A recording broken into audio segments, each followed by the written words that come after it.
Hi అండి, అందరికీ నమస్కారం. Welcome to Job Box 360 YouTube channel. RRB group D exam సంబంధించి మీకు ప్రతిరోజు ఆగస్టు 3 నుంచి ఈరోజు ఆగస్టు 14 వరకు ఎగ్జామ్లో ఎలాంటి మోడల్స్ వస్తున్నాయి వాటి మీద మీకు పేపర్స్ వైజ్గా అప్లోడ్ చేస్తూ మన ఛానల్లో అందిస్తూ ఉన్నాం అన్నమాట. అయితే ఈ వీడియోలో ప్రజెంట్ ఈరోజు ఎలాంటి క్వశ్చన్స్ అడిగారు అనేది కూడా చూద్దాం. ముందుగా ఏంటంటే కొంతమంది కామెంట్ సెక్షన్లో అడుగుతున్నారు, యాప్లో పీడిఎఫ్స్ అప్డేట్ చేయమని చెప్పేసి అడుగుతున్నారు. మనకి ఎటువంటి యాప్ అనేది ఇంకా లాంచ్ అనేది చేయలేదు, గుర్తుపెట్టుకోండి. యాప్ అనేది ఇంకా పబ్లిక్లోకి రిలీజ్ అనేది చేయలేదు, ఓకేనా. మనకు ఉన్నది ఓన్లీ ప్రజెంట్ జాబ్ బాక్స్ 360 అనే ఒక వెబ్సైట్ అనేది ఉంది, ఓకేనా. జాబ్ బాక్స్ 360 అనే ఒక వెబ్సైట్ అనేది ఉంది, గుర్తుపెట్టుకోండి.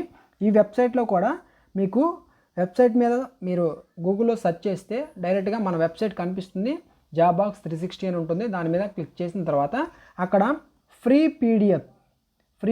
పీడిఎఫ్ అని ఉంటుంది. దాని మీద మీరు క్లిక్ చేస్తే కింద 2 పోస్టులు అనేవి ఉంటాయి. వాటిలో మెన్సురేషన్ పోస్టు ఆల్రెడీ మీకు చెప్పాను, దాని గురించి. మెన్సురేషన్ పోస్ట్ అనేది ఉంటుంది.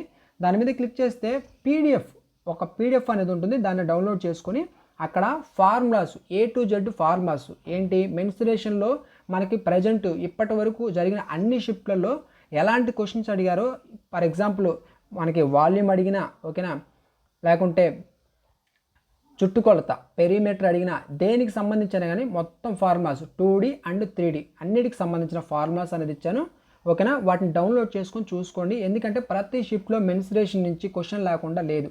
ఆ ఫార్ములాస్లో మీరు స్ట్రాంగ్గా ఉంటే క్వశ్చన్ని చాలా ఈజీగా చేయొచ్చు, ఓకేనా. మీకు ఇక్కడ ఎంత ప్రాసెస్ తెలిసినా ఫార్ములా చివరికి వచ్చేసరికి ఫార్ములా దగ్గరికి రావాలి. ఫార్ములా అనేది ఇంపార్టెంట్. వాటిని డౌన్లోడ్ చేసుకొని ఒక్కసారి మీరు రివిజన్ అనేది చేసుకోండి. నెక్స్ట్ షిఫ్ట్లలో రాయబోతున్న స్టూడెంట్స్ ఆల్రెడీ స్టార్టింగ్లో చెప్పాను, కొంతమంది చేసుకున్నారు, ప్రిపేర్ అయ్యారు, ఎగ్జామ్ కూడా రాయడం జరిగిందనమాట. గుర్తుపెట్టుకోండి, జాబ్ బాక్స్ 360 అనే వెబ్సైట్ మాత్రమే మనకి ఉంది, ఓకేనా. ఇది క్లారిటీ కదా. ఇప్పుడు ఇక్కడ ఏంటంటే మనకి స్టార్టింగ్ నుంచి రోజులు పెరిగే కొద్దీ షిఫ్ట్లలో క్వశ్చన్స్ చేసే పద్ధతి అనేది మారుతుంది. క్యాలిక్యులేషన్ అనేది కొంచెం ఎక్కువగా ఉంటుంది.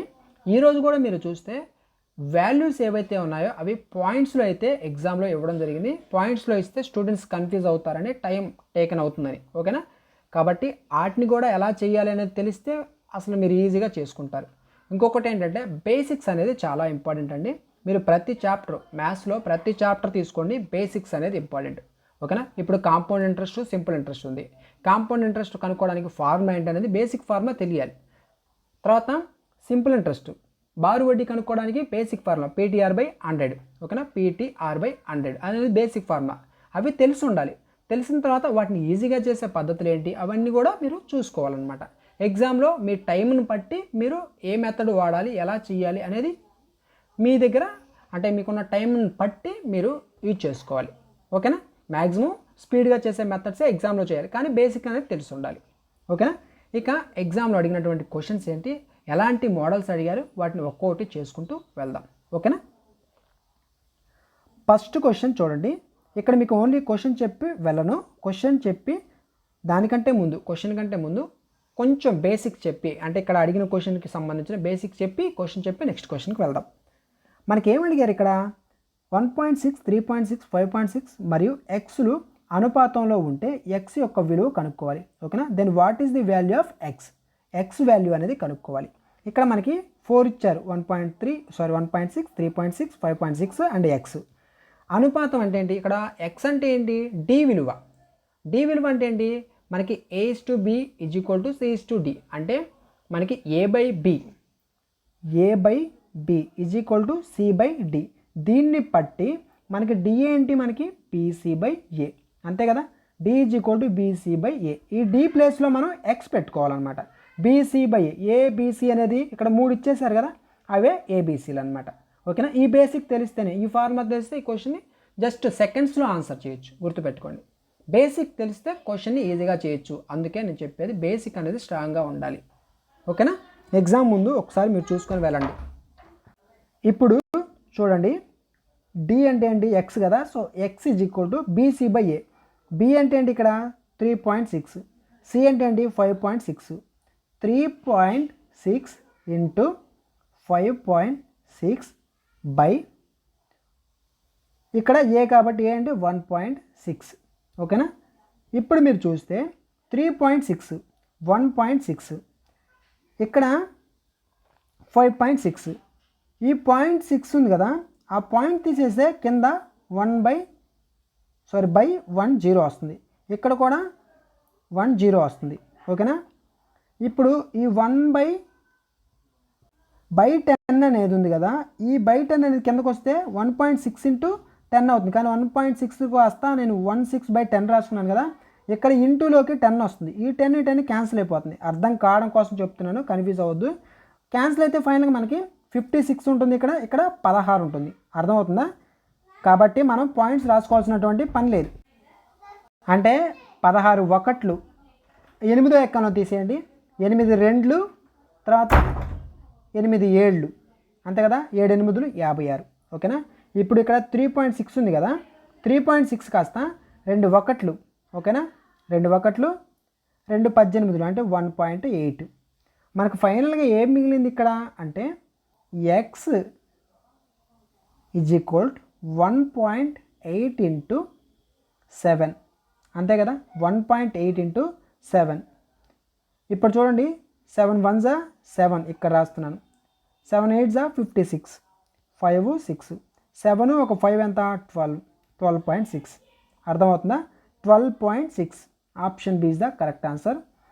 అదే మధ్యమ అనుపాతం కనుక్కోమంటే గుర్తుపెట్టుకోండి, మధ్యమ అనుపాతం అంటే బి విలువ అంటే a/b is equal to b/c అనమాట. బేసిక్స్ చెప్తున్నాను. అప్పుడు బి విలువ కావాలంటే b equal to √a into c ఓకేనా. ఒకవేళ మధ్యమ అనుపాతం కనుక్కోవాలంటే ఇదనమాట, గుర్తుపెట్టుకోండి. అసలు 3300పై 25% వార్షిక వడ్డీ రేటుతో 3 సంవత్సరాలకయ్యే బారు వడ్డీ ఎంత? 3 సంవత్సరాలకయ్యే బారు వడ్డీ కనుక్కోవాలి ఓకేనా. ఇక్కడ చూడండి 3 సంవత్సరాలు అన్నాడు. ఇలాంటి క్వశ్చన్స్ ఇచ్చినప్పుడు చూడండి ఈజీగా చేసే పద్ధతి ఏంటంటే 25 ఉంది కదా, r% ఇంటూ t అండి, గుర్తుపెట్టుకోండి. ఇది గుర్తుపెట్టుకోండి, 25 ఇంటూ ఎన్ని ఇయర్స్ 3 ఇయర్స్, 25 ఇంటూ 3 75. 75% అంటే రేషియోలోకి మార్చుకోండి ఓకేనా. నార్మల్గా అయితే దీన్ని ఎలా చేయాలి, PTR/100 అనే ఫార్ములా వేసుకొని చేస్తాం. కానీ నేను చెప్పే పద్ధతి వేరు ఓకేనా, ఈజీగా చేసే పద్ధతి. 75% అంటే ఏంటి, 3/4 కదా, రేషియోలో చూసుకుంటే 3/4 అంటే 3300లో 3/4 ఎంతో తెలిస్తే అదే మనకి బారు వడ్డీ అవ్వడం జరుగుతుంది. ఏంటి, అదే మనకి బారు వడ్డీ అనేది అవ్వడం జరుగుతుంది. ఇప్పుడు చూడండి 3/4 ఇంటూ 3300, దీన్ని క్యాన్సిల్ చేయండి. 1s 8s 8 అండ్ తర్వాత చూడండి 2 5 ఓకేనా. అంటే 3 ఇంటూ 8 to 5, 3 ఇంటూ 8 to 5 అంటే ఈజ్ ఈక్వల్ టు ఎంత అవుతుంది, 3 8 24, 3 2 6, 3 5 15. మొత్తాన్ని మీరు కూడితే 2475 ఎంత 2475 రావడం జరుగుతుంది ఓకేనా. 2475. ఇక్కడ ఏంటి PTR/100 వేసుకొని చేయొచ్చు. P అంటే ఎంత 3300 ఇంటూ T అంటే 3 ఇయర్స్, R అంటే 25/100 వేసుకొని ఈ 2 zeros క్యాన్సిల్ చేసి 33 ఇంటూ 3 చేసి మరలా దాన్ని ఇంటూ 25తో చేసి, ఇదంతా టైం టేకన్ కదా, కాబట్టి ఈ పద్ధతి బాగుంటుంది ఓకేనా. అసలు 6400పై 25% వార్షిక వడ్డీ రేటుతో 3 సంవత్సరాలకయ్యే చక్ర వడ్డీ మరియు బారు వడ్డీల మధ్య వ్యత్యాసం ఎంత? చక్ర వడ్డీ బారు వడ్డీ డిఫరెన్స్ అండి. డిఫరెన్స్ కనుక్కోవడానికి ఫార్ములా ఉంది. అదేంటంటే compound interest minus simple interest is equal to P/R/100 whole square ఓకేనా ఇంటూ 300 ప్లస్ R/100 ఓకేనా. ఇది ఫార్ములా, ఇది బేసిక్ ఫార్ములా ఓకేనా. ఈ ఫార్ములా ఎలా చేయాలో చెప్పి తర్వాత ఈజీగా చేసే మెథడ్ కూడా మీకు చెప్తాను. ఇక్కడ ఏంటి ఈ ఫార్ములాలో ఫస్ట్ ఏంటి P అంటే 6400 ఓకేనా ఇంటూ తర్వాత ఏంటి R మనకి 25 ఇచ్చారు /100 హోల్ స్క్వేర్ ఇంటూ 300 ప్లస్ 25 అంటే 325 డైరెక్ట్ రాస్తున్నాను /100.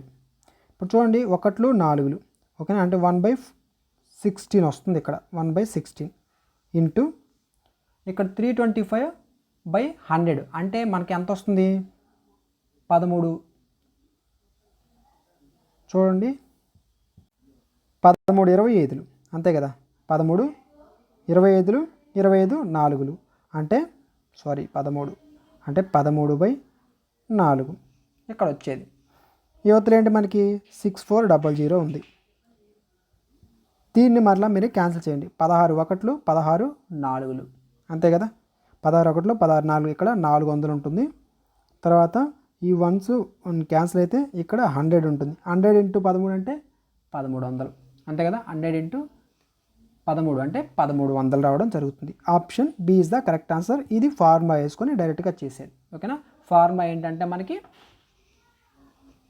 P of R/100 whole square 300 + R/100 ఓకేనా. ఇది నార్మల్ పద్ధతి. మామూలుగా దీన్ని ఈజీగా ఎలా చేయొచ్చు అంటే చాలా పద్ధతులు ఉన్నాయి. 25% ఉంది కదా ఫస్ట్ సింపుల్ ఇంట్రెస్ట్ ఎంత 25 × 3 అంటే 75 ఓకేనా. తర్వాత కాంపౌండ్ ఇంట్రెస్ట్ కనుక్కోవాలంటే 25% ఉంది 3 ఇయర్స్ ఉంది x + y + xy/100 ఇలా వేసుకొని కూడా ఫస్ట్ 25తో 2 ఇయర్స్కి చేసి తర్వాత 2 ఇయర్స్కి వచ్చింది 3 ఇయర్స్తో చేసి చేయొచ్చు. వాటి మధ్య డిఫరెన్స్ తీసుకొని అసలు ఎంత డిఫరెన్స్ ఎంత ఇలా కూడా చేయొచ్చు. ఇది ఈజీ పద్ధతి ఓకేనా. ఆల్రెడీ ఆ మెథడ్స్ మీకు బిఫోర్ అప్లోడ్ చేసినటువంటి క్లాసెస్లో చెప్పాను మీకు. P ఒక పనిని 6 రోజుల్లో Q అదే పనిని 18 రోజుల్లో R దానిని 36 రోజుల్లో పూర్తి చేయగలరు. ముగ్గురు కలిసి పని చేస్తే ఆ పని ఎన్ని రోజుల్లో పూర్తవుతుంది? ఇక్కడ 36 18 6 ఓకేనా. ఇక్కడ ఏంటి PQR 3 ఇచ్చారు. ఇంతవరకు మీకేంటి PQ లేకుంటే AB ఓకేనా XY ఈ విధంగా 2 మెంబర్స్ లాగా చెప్పాను. ఇప్పుడు ఏంటంటే 3 మెంబర్స్ కూడా అడుగుతున్నారు. 3 మెంబర్స్ అడిగినా కానీ సేమ్ 2 మెంబర్స్కి మనం ఎలా అయితే తీసుకుంటామో 3 మెంబర్స్ కూడా అంతే అనమాట ఓకేనా. ఇక్కడ 6 18 36 ఫస్ట్ ఏంటి LCM కట్టాలి అంతే కదా LCM కట్టాలన్నమాట. 36 18 6కి LCM ఎంత 36 కదా 36 అంటే మనకి LCM అయినప్పుడు ఆ LCMఏ టోటల్ వర్క్ మొత్తం పని ఈజ్ ఈక్వల్ టు 36 యూనిట్లు అంతే కదా. పని ఈజ్ ఈక్వల్ టు 36 యూనిట్లు total work is equal to. ఇప్పుడు దీన్ని బట్టి P యొక్క ఎఫిషియన్సీ ఎంత అవుతుంది? P యొక్క ఎఫిషియన్సీ 36/6 అంటే 6 1 6 అంటే 6 అండ్ Q యొక్క ఎఫిషియన్సీ ఎంత అవుతుంది 36/18 వేస్తే 2 వస్తుంది. తర్వాత మనకి 6 యొక్క ఎఫిషియన్సీ ఏంటి 36/36 అంటే 1 ఓకేనా. సామర్థ్యం అనమాట PQR యొక్క సామర్థ్యం వచ్చింది. ఇప్పుడు మొత్తం సామర్థ్యం టోటల్ ఎఫిషియన్సీ ఎంత ఇక్కడ వచ్చినటువంటి 6 + 2 + 1 మొత్తం ఎంత టోటల్ వచ్చేసరికి 6 2 8 1 9 ఓకేనా. Total efficiency is equal to 9 రావడం జరిగింది. ఇప్పుడు 9 వచ్చింది ఫర్ డేకి ఇది ఓకేనా. ఫర్ డేకి మొత్తం సామర్థ్యం ఎంత అంటే 9 యూనిట్స్. ఇప్పుడు ఏమన్నాడు ఆ పని ఎన్ని రోజుల్లో పూర్తవుతుంది? ఆ పని ఎన్ని రోజుల్లో పూర్తవుతుంది అంటే మనకి టోటల్ ఎన్ని రోజుల్లో పూర్తవుతుంది ఇక్కడ డేస్ కనుక్కోమంటాడు. Total days is equal to total work by efficiency. Total work by total efficiency. Total work 36 units కదా బై టోటల్ ఎఫిషియన్సీ 9 కదా రాసుకుంటాం ఓకేనా. 9 1 9 4 ఈజ్ ఈక్వల్ టు 4 ఓకేనా. గుర్తుపెట్టుకోండి ఇక్కడ కూడా టైమ్ అండ్ వర్క్లో ఎలాంటి ప్రాబ్లం ఇచ్చినా చేసే విధంగా చెప్తున్నాను చూడండి.